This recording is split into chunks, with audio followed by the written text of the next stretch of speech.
Good morning, everyone, and thank you very much for joining us today.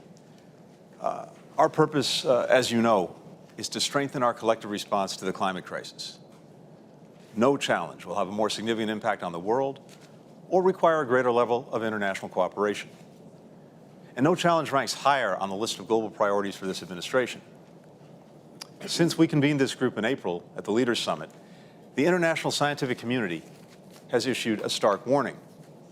Last month, the Intergovernmental Panel on Climate Change, in a report that all our governments reviewed and embraced, presented the irrefutable evidence of the crisis now upon us.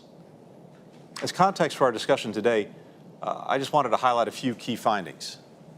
First, the report included important measures of how we're already altered our climate.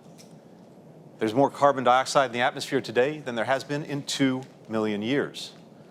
As a result, the planet is warming rapidly. As we strive to limit global warming to 1.5 degrees Celsius above pre-industrial levels, we now know that we have already seen temperatures rise 1.1 degrees Celsius. Second, the report looked at how this is already affecting life on Earth. Every area of the planet is now impacted by climate change. Many of the extraordinary weather events we've recently experienced would have been, and I quote, virtually impossible without human-induced warming. Finally, we know what's needed now.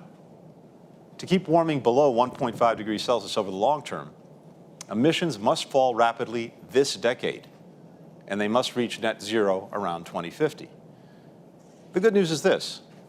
According to the IPCC, if we do what's required, global temperatures will stabilize in just a couple of decades. We can avert the worst potential consequences of the crisis. That's our charge now. The science is clear, and it's up to the countries assembled here today to lead a decisive global response. With that, it's now my honor to introduce the President of the United States.